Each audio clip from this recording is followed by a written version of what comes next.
Channel मुझे ले रहा है नौकरी पे, ये बताइए. सर काय कुठं कमी पडला काय वाटतं? पता नहीं है मुझे, मतलब इस सवाल का जवाब इतना है कि ये जिले के साथ, ये शहर के साथ हमने बहुत मोहब्बत की थी, लेकिन आज जब नतीजे देख रहे हैं तो पता चल रहा है कि ये तो एक तरफा मोहब्बत थी, वन साइडेड लव चल रहा था हमारा. जो भी हो, मुझे 10 साल यहाँ पर काम करने का मौका मिला. 5 साल आमदारकी के, 5 साल खासदारकी के. और ये इलेक्शन होता है, जनता जिसे चाहती है उसको ये मौका देती है. मैंने यही कहा था कि भाई, मुझसे अगर कोई बेहतर है जो आपके प्रश्न वहाँ पर उठा सकता है, जो आपके लिए लड़ सकता है, आप उसको वोट दीजिएगा, लेकिन जाति धर्म और मजहब के नाम के ऊपर मत दीजिएगा करके उसमें. अब ये जो वोट दिया गया है वो किस बुनियाद के ऊपर दिया गया है, ये जनता ने तय किया है. मैं उसका स्वागत करता हूँ और बधाई देता हूँ भुमरे साहब को. उम्मीद करता हूँ कि ये ज़िले के अंदर काम करने के लिए बहुत कुछ स्कोप है, बहुत बड़ा स्कोप है. तो ये ज़िले को आगे लेकर जाएंगे, शहर को आगे लेकर जाएंगे.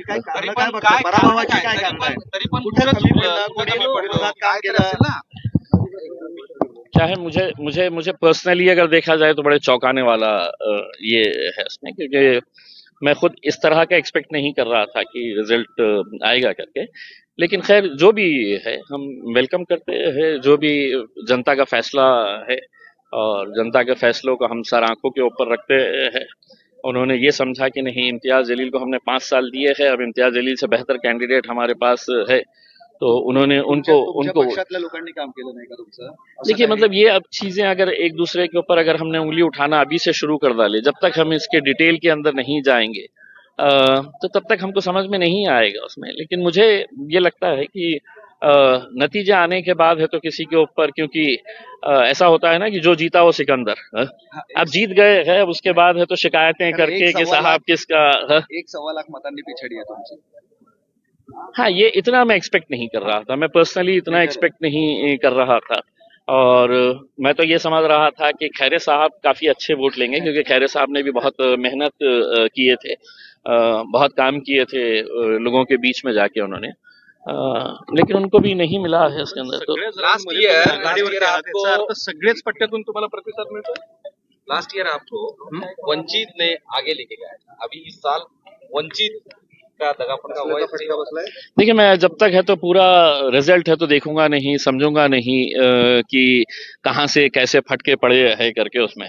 तो तब तक है तो कोई प्रतिक्रिया देना मेरे हिसाब से मुनासिब नहीं होगा उसमें. ये नी जर्क रिएक्शन हो जाएगा मेरा, मैं वो नहीं देना चाहता हूँ उसमें.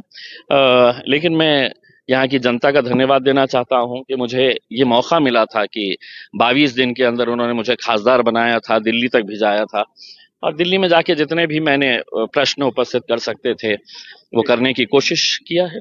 पण सर तुम्ही नेहमी बोलताय की विकास आणि याच्यावर मत मिळाले पाहिजे, जातीच्या नाव मत या वेळेस मिळाली आहेत, त्याची काय कारण आहेत? कारण तुम्हाला जेवढी मतं मिळाली होती त्यापेक्षा या निवडणुकीत तुम्हाला कमी मतं मिळाली आहेत. देखिए, मैं यही बता रहा हूँ ना कि जब तक है तो हम इसको स्टडी नहीं करेंगे कि कौन से तालुके से हमको कितने वोट्स कम मिले हैं, पहले टाइम कितने मिले थे, अभी कितने मिले हैं करके, तो मेरे हिसाब से बहुत जल्दबाजी होगी उसमें. अभी तो आप लोगों के लिए खबर यही है कि इम्तियाज जलील हार चुका है और संदीपान भुमरे साहब जीत चुके हैं करके, तो उस खबर को अभी चलाइएगा. बाकी का पोस्टमार्टम जो है वो पोस्टमार्टम बाद में. बोलत आला जातीचा शेवटी जातीचा विजय झाला, जातीच्या प्रश्न संसदेतला त्यांना काय सांगाल? नहीं, देखिए, मैं ये कहना चाहूंगा कि इस जिले को डेवलप करने के लिए बहुत स्कोप है, बहुत ज्यादा यहाँ पर हम इसको डेवलप कर सकते हैं. और यकीनन अब चूंकि वो सत्ताधारी पक्ष के है तो उसका फायदा तो होगा ही, और यकीनन वो कुछ ना कुछ अच्छा जिले के लिए करेंगे, यही उम्मीद करते हैं. जातीच्या भावनेवर प्रश्न विचारले गेले, जातीच्या भावनेवर मतं मागणी गेली, तुम्ही विकासाच्या मुद्द्यावर मतं मागितली, शेवटी जातीच्या भावनेचा विजय झाला. देखिए साहब, मैंने एक बात लोगों से जो कहा था, मैं एक बार फिर से दोहरा देता हूँ. मैंने लोगों से ये कहा था कि अगर आपको वोट देना है और कोई अच्छा बेहतर कैंडिडेट है, मुझसे बेहतर है, तो आप उसको दीजिएगा वोट, मुझे कोई खराब नहीं लगेगा उसमें. लेकिन जाति धर्म और मजहब के नाम के ऊपर वोट देना बंद कर दे करके. अब भुमरे साहब को जो वोट मिला है वो काम की बुनियाद के ऊपर मिला है या जाति की बुनियाद के ऊपर मिला है, मुझे पता नहीं है उसमें।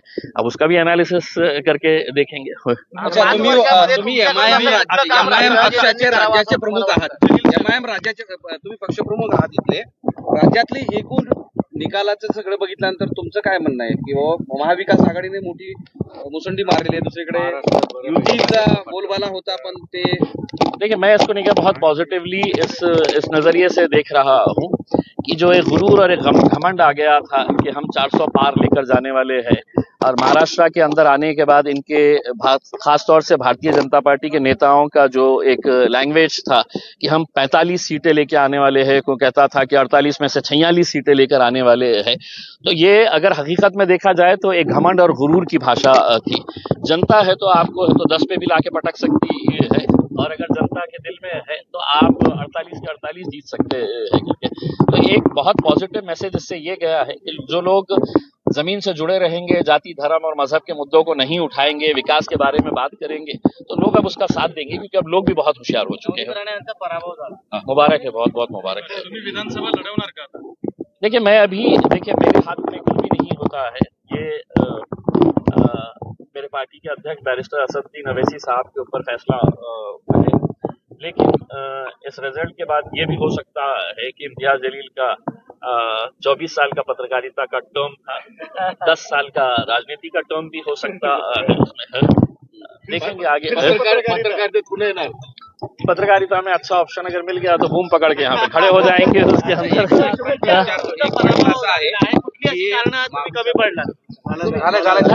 एक प्रश्न असा आहे की मागच्या वेळेस 2019 मध्ये वंचित प्लस एमआयएम, देशातल्या वेगळ्या भागामध्ये एमआयएम, राज्यात वंचित असा फॅक्टर खूप चालला होता, यावेळेस तो फॅक्टर चालला नाही आणि म्हणून महाविकास आघाडी, देशामध्ये इंडिया आघाडी ही पुढे गेलेली आहे असं आता चर्चा सुरू आहे।